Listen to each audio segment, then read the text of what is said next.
All right, thank you, Zach, for rescuing me. I've had a long week. So next up, we have our second presenter. We're going to introduce Lucas with Kamyuno. Good morning. Thanks for having me. My name is Lucas Jackson, and I am the founder of Kamyuno.com, an online exchange platform that aims to revolutionize the way that we do commerce. All my life I've traveled. Between the time that I was born and today, I've moved almost 30 times. I've lived in 5 countries, 8 states, and more than 15 cities. The reason I tell you this is because in each of those places I've connected with someone. Natives from the area, people who have lived their whole lives in one place and not gotten to experience what life is like outside of their own bubble. Unfortunately, a lot of this is related to economics, environment, and accessibility. Now, I'm not in the business of making excuses for people, but the fact of the matter is that a person's ability to make money directly impacts their own experience and that of their community. Kamyuno is a community that has the potential to impact millions of people and thousands of communities all over the world. It is a local idea with global potential. Our goal is to connect communities of people with centralized interests and get them to use the things that they already have in their lives to either help them make money or save money. What do I mean? Well, take Rick, for example. Rick is a local filmmaker in LA. He's got equipment to make movies, music, photography. Rick also has a day job. Rick works to support his hobby. See, Rick doesn't want to sell his stuff. It has a value to him beyond the money. That's why at Kamyuno, Rick can rent his equipment out to other locals, and now he can use his hobby to support his hobby. This frees Rick up to work on his next script or plan his next project. Now take Tim, for example. Tim loves gaming. He has every console ever created since the Atari. He's got a ton of games. It's a solid collection. But Tim wants to buy the new Oculus Rift. Unfortunately, Tim's broke because he spends all his time playing video games and he hasn't figured out how to monetize that yet. So, you said it. So Tim can't buy the new Rift, but at Kamyuno, Tim can trade pieces of his own collection in order to get the thing that he now wants. Each of these examples is unique to the person's needs, desires, and their accessibility. This is Shauna. Shauna is a very fortunate person with very fortunate circumstances, and she's a giving soul. So she's got boxes of books, blankets, pots and pans that she no longer needs nor uses. She doesn't want anything in return for these things. She just wants it to go to a good home. So at Kamyuno, Shauna can offer to share this stuff with a person in need. Now, one more example before I move on. This is Sarah. Sarah's a mother of 3, and as all parents know, kids grow up fast. So Sarah's got boxes of children's toys, clothes, strollers, you name it. If it's related to kids, she's got it, and they've grown out of it. So Sarah wants to sell this stuff. She's a first-time seller, and so she goes to eBay because she knows that it's safe. But when she goes to post her first item, she's presented with this form. It's a long form, asks a lot of personal information, and then a lot of details about the product that she's posting that some would argue are really not necessary. Furthermore, she does a little research to find out a lot of people are complaining about eBay's high commission rates of 10 and sometimes 15%, and then sometimes also just getting charged to post. So Sarah leaves eBay and she goes where? Anybody? Craigslist. You said it. Craigslist. Anyone that has been on Craigslist. Yeah.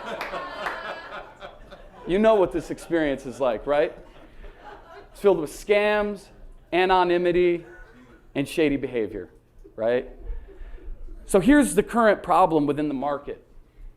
There is a huge gap. Oh, excuse me. She does a little more research, and she finds this article about the 101. There we go.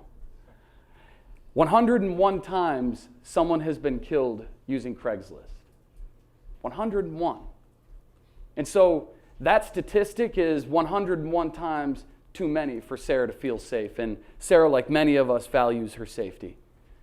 So here's the current problem within the market. There is a huge gap on the internet between eBay and Craigslist. On the one hand, you have a site that is relatively safe in its use, but very rigid and very costly to the user. And on the other hand, you have a site where pretty much anything goes. Welcome to Kamyuno. People-to-people commerce made easy. Kamyuno is the world's first all-in-one exchange platform. Kamyuno utilizes a patent-pending technology that enables people to go beyond the traditional means of buying and selling online and expand their horizons in an environment that is focused on integrity and user safety. So, what are the problems with the competition? Well, Craigslist is dangerous, eBay is rigid and costly to the user, and OfferUp, Wallapop, LetGo, Virage Sale, you name it, they're all the same. And that's why they haven't figured out how to monetize. So what makes Kamyuno better? 4 things: transparency, functionality, design, and integrity. So when our users meet face-to-face, they already know who it is that they're meeting. If they still feel uncomfortable, well, we also offer the option for users to ship items as well. Our users can pay through PayPal or by cash. Even our review system is unique, affording the user the opportunity to dole out a little of the age-old karma using our karma point system. This empowers people to be able to pass on good karma for a positive transaction and bad karma for a negative one. With this platform, we hope to create a community that is based on integrity and community. Now, what is the market potential? In a market that is worth more than $300 billion annually and accounts for nearly 300 million people in the United States alone, the experience of these people is largely forgotten. It's put on the back burner. At Kamyuno, we intend to bring that experience to the forefront and make it a good one. So, who is our customer? In short, everyone. Anyone over the age of 16. Women, mothers, students, hobbyists, anyone that uses Craigslist, eBay, OfferUp, Wallapop, LetGo. And lastly, what are the problems facing the go-to market strategy? Well, first off, it is important to note that one of Kamyuno's biggest strengths is also one of its biggest hurdles, and that is the issue of the user base. Without an active user base, you won't have products, and without products, you can't attract people. It's the riddle of which came first, the chicken or the egg. I actually know the answer to this now. Money. Which is why at Kamyuno, we have figured out how to monetize from the beginning and why we are currently seeking funding for our seed round. Beyond that, there are the more tangible hurdles of hiring for key positions and building this out into an app. That's it for my presentation. Thank you for listening.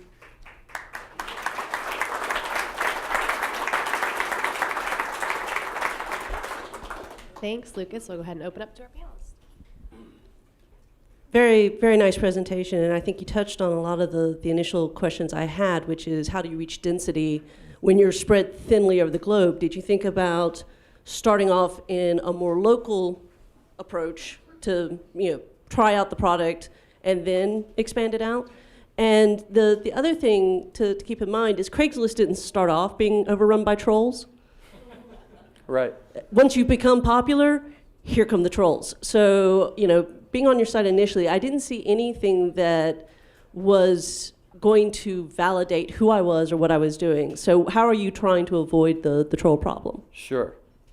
So one of the things that I actually skipped over in my presentation was that our profile system enables our users to verify their profile a number of different ways. Through an email, through a Facebook, through a LinkedIn, through their own address even. So we are providing our users with a number of tools to be forthright, to be upfront and say, hey, this is who I am. As well as our review system, which offers users the opportunity to leave a little bit of a comment and say, hey, Steve was great. He met with me, it was quick, it was easy. Or say, hey, stay away from Steve.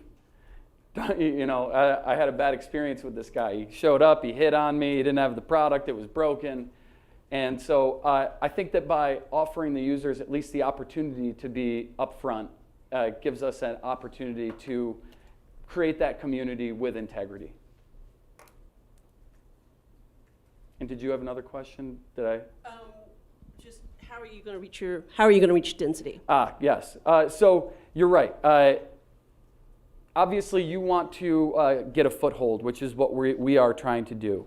The goal is to get a foothold in one community and build from there. Obviously, it doesn't work to just blast this out to the entire world and say, hey, hop on here, everyone, you know, from Thailand to New York to LA, you know, that doesn't work. You need people to have successful transactions, and you need people to actually be able to connect and communicate with one another effectively. So, yeah, great presentation. So I have 2 or 3 questions. Let me start with the first one, kind of taking off on Susie's, which is why did you have about 60 languages in your beta version? I'm assuming you're trying out many, many different things. Was that like getting ahead of the curve a little bit? So yeah, you're onto that. We're probably a little ahead of the curve on that. What we did was, the goal is to create this and make it accessible to everyone. So we connected that with Google Languages, but absolutely, you know, at this point, it's not necessary. But further down the road, we just wanted to show that, hey, we are thinking about expanding this beyond the realms of the English language and our borders. So 2 other quick ones. You said you figured out money is what you start with. So I noticed it's a beta version. Are you actually generating revenue today? Do you have users, and if so, how many? We're not pre-revenue, but the revenue at this point is inconsequential.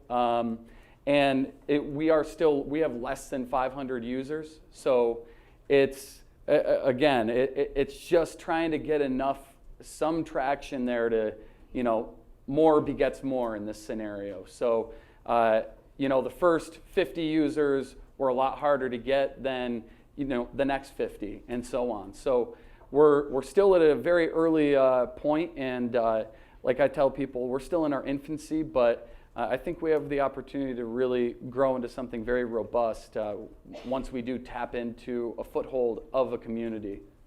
So you don't have to respond to this directly, but here's a comment.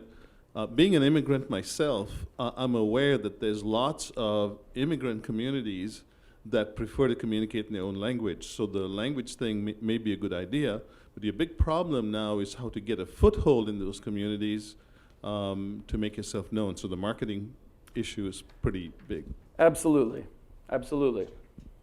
So just to respond to that, because we are appealing to such a large cross-section of the United States and of the population, I believe that we can really appeal to a number of different communities because, like I said at the beginning, the goal for us is to connect communities with centralized interests. So one community that we already know has, you know, at least one very centralized interest is the college community. College students, they all need textbooks. So the average college student spends approximately $1,200 per year on textbooks that they're never going to read again after they graduate, for the most part. If they ever read them, right? So that equates to almost $5,000 by the time that you've graduated.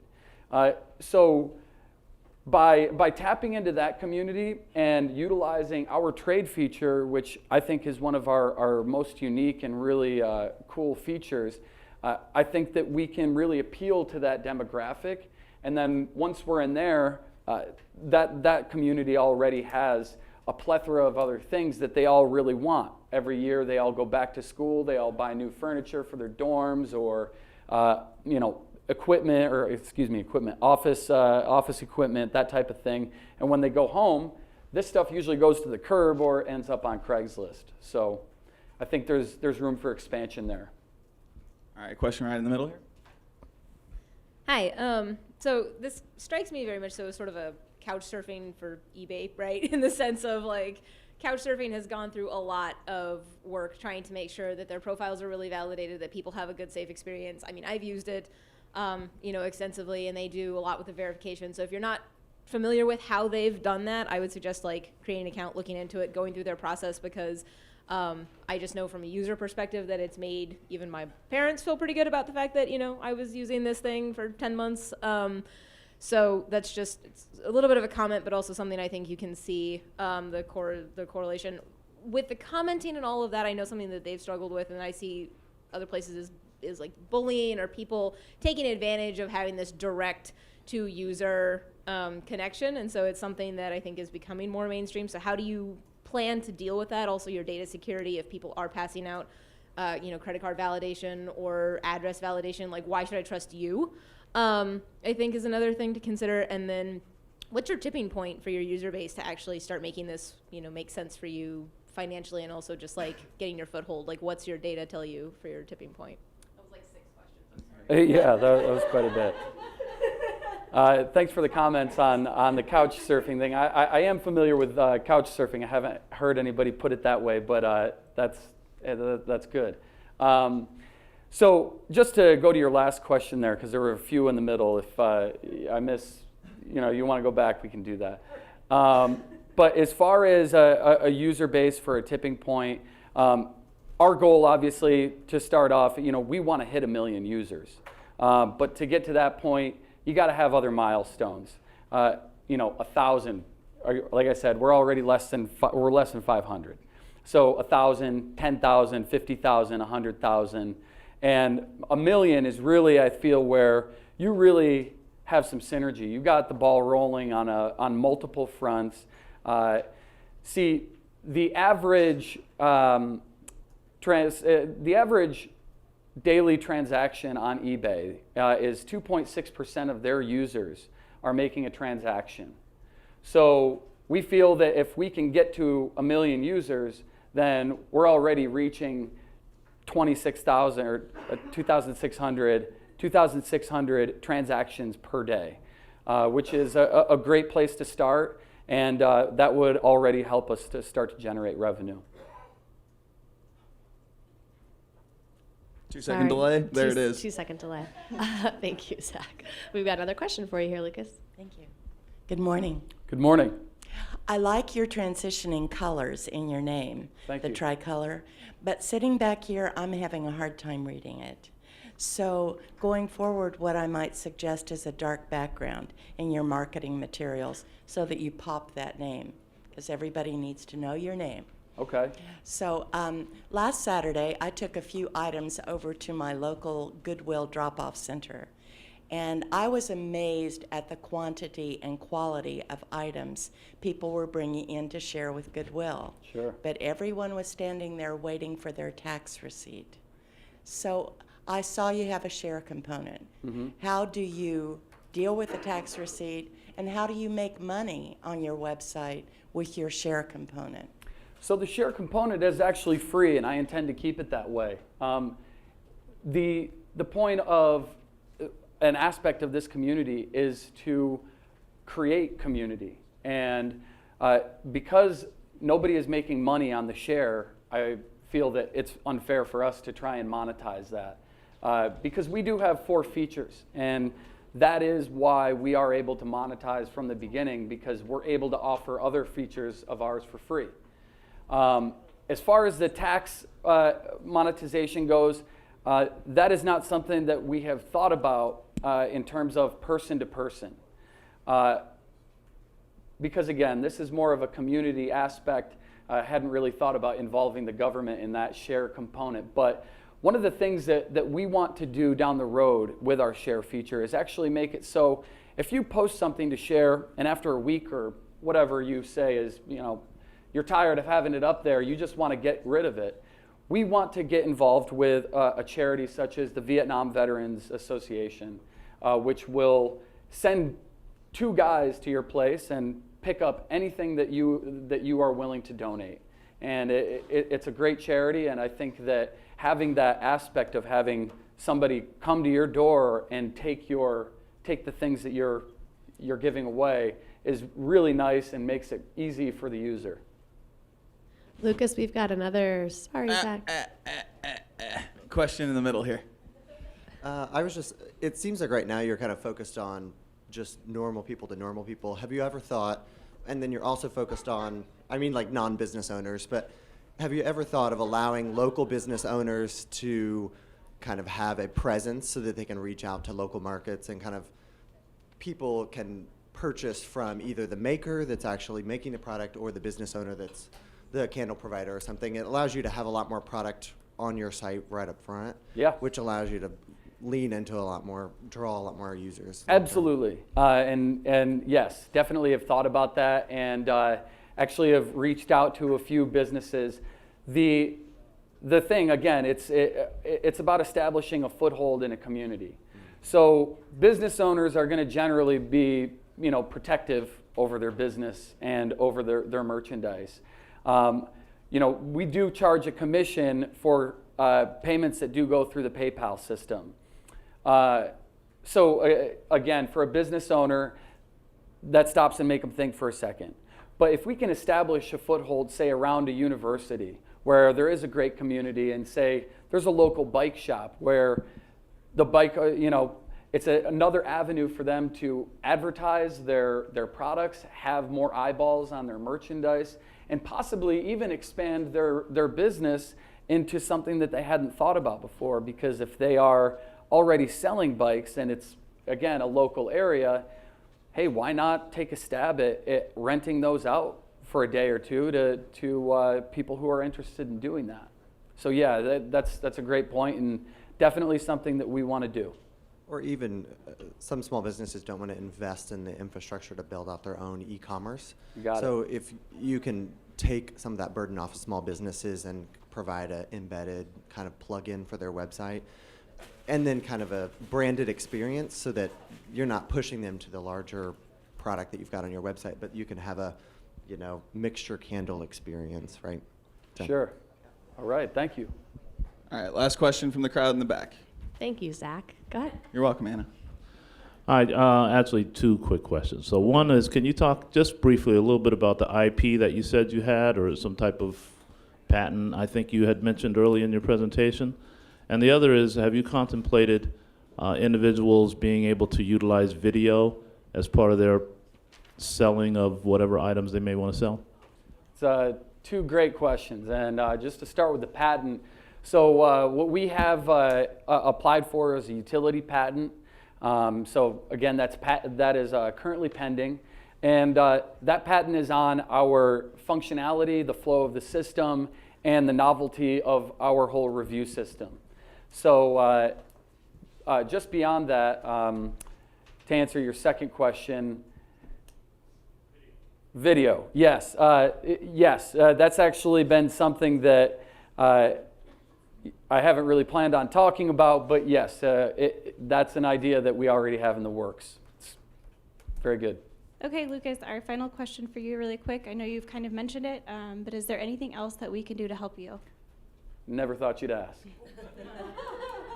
So obviously, again, going back to the chicken and the egg, we need people to sign up. We need profiles. We need people to not just sign up, but be active, post things.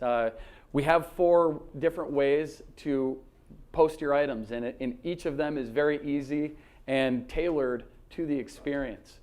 In particular, I say with an emphasis on the trade, because for one, again, totally free. Post anything you want, and here's the great thing about it. Maybe the thing that you're posting isn't something that you really even want to sell, because maybe you won't get the value for it dollar-wise that you really feel like it's worth. But maybe if you post your car or your computer or your boat or any other item. Maybe it's a collector's item. Maybe it's a rare baseball card or World War II memorabilia. Maybe you could find an added value with somebody actually offering you something that you're directly asking for on the ad, or something that you hadn't thought of that all of a sudden you're like, wow, somebody offered me this. And if they don't offer you something that you want, you can simply reject the trade, which is really easy. No skin off anyone's back. If that person wants to keep coming back and trying to sweeten the deal, well, that's up to them. But we have that option.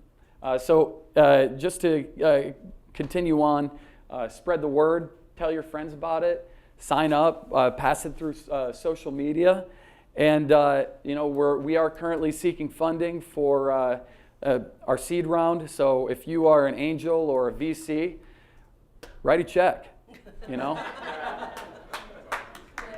Okay, thank you That's so it. much for your presentation today. All right.